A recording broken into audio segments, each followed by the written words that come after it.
how would AI aquascape a 10-gallon aquarium?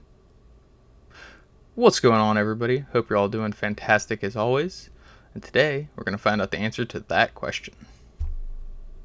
So the first thing we're going to need is an aquarium. Looks like we already got one. Awesome. Now, oddly enough, the one thing Chat GPT didn't include was water. No, not yet. Don't get so excited. We have the aquascape theme of a tranquil forest stream. Now here's our list of materials we'll be using. Let's go ahead and get to our substrate. On the left here we have our plain white bleached sand. It is reused, so you'll see some debris in there. We used it in old aquariums. And on the right you will see river rock pebble and some smooth river rocks that were found just near me. Now, both of these, besides the larger rocks, can be purchased from any local fish store. It's just generic substrate, nothing fancy about it. Or you can use any substrate you choose. Now, we are going to opt for sand as our base. From the title of it being a forest stream, I can assume that one of the substrates will be used to represent water.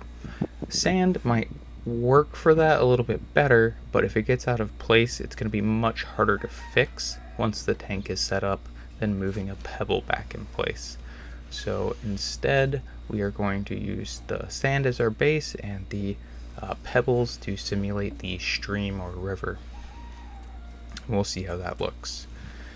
So we're going to go ahead and add our water now, and normally you'd go ahead and fill this up from anywhere from 50% to full, and then you'd have to wait a few weeks until you saw algae or plant growth before adding anything like live fish, or maybe some more of your delicate plants, as you want to make sure the tank is cycled before you add anything like that. Now, instead of waiting those 2 weeks out at this point, we already have a duplicate tank set up and in place that is active. So here's our tank, and we are going to be using this for the aquascape. Now the first thing I'm going to go ahead and do is start basically adjusting the landscape to get it ready for the eventual layout, which is going to be a stream. So I'm just carving a path for what we are going to place the stream later, kind of displacing the sand and making room for where I'm going to place the stones.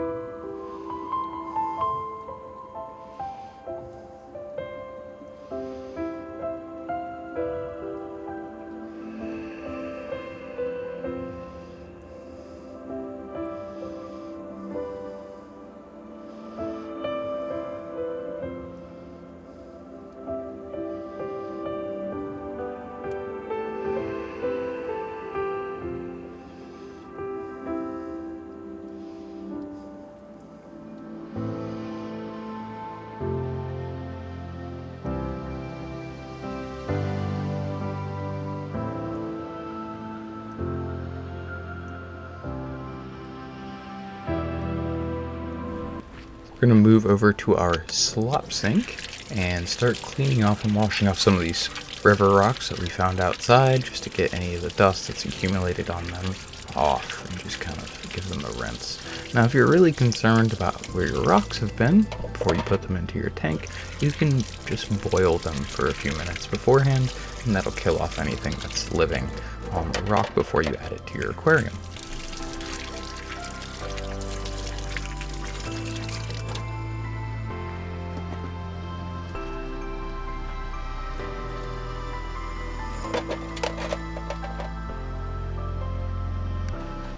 It's finally time to start designing our stream and putting our pebbles down, and I'm just kind of going to place the pebbles down in a random order, try to break up any color formations that accidentally form, and just make it look good as I go. Nothing really in mind, just kind of placing them down and seeing what looks okay as I go.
As you can see, our driftwood isn't really driftwood, but it'll have to do.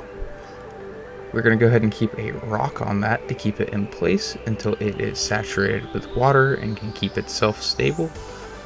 There's probably other ways to do this, including boiling it and other things until it's ready, but we want instant gratification.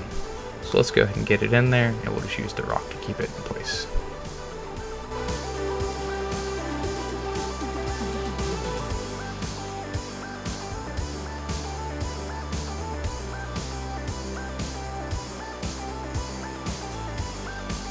At long last, it's time to start planting our plants. As per the suggestions, we're going to start off with the hornwort, and we have a few pieces of pretty long hornwort, about 12-inch strands, and we're going to tuck those on the back end of our driftwood to kind of cascade over it and hide our sponge filter to a degree. Now, hornwort is not a true rooting plant. It doesn't really develop a rooting system. It will anchor into the ground just a little bit to stay in place, but it is not what you would expect. It is mostly a column feeding plant. So we are just barely getting it in there to the point where it'll stay, just kind of wedging it more than anything else.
The next plant we were advised to plant is our Taiwan lilies. Now, we didn't have a huge surplus of these lying around, so I had to use some of our more damaged ones, and this is actually a perfect place to have them recover and grow. So we are going to plant a semi-circle around the driftwood base with an opening in the front where the instructions, which was a little bit confusing, but I think I did it correctly.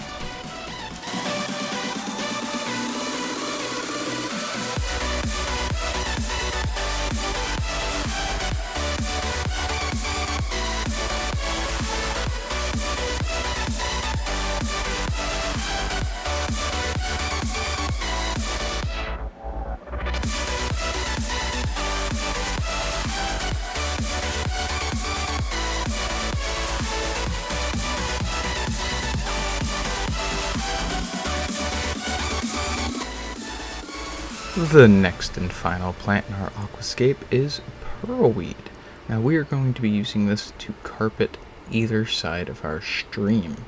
What we're going to end up doing is leaving it a little bit longer in the back and trimming it shorter in the front to help create a greater sense of depth and distance in the aquarium. As it is a 10-gallon, it is fairly narrow, so it doesn't have a huge sense of depth, and we're going to help create that with this pearlweed.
So this is actually our day one final product for our AI Aquascape Aquarium, which, guys, I gotta tell you, I was pleasantly surprised.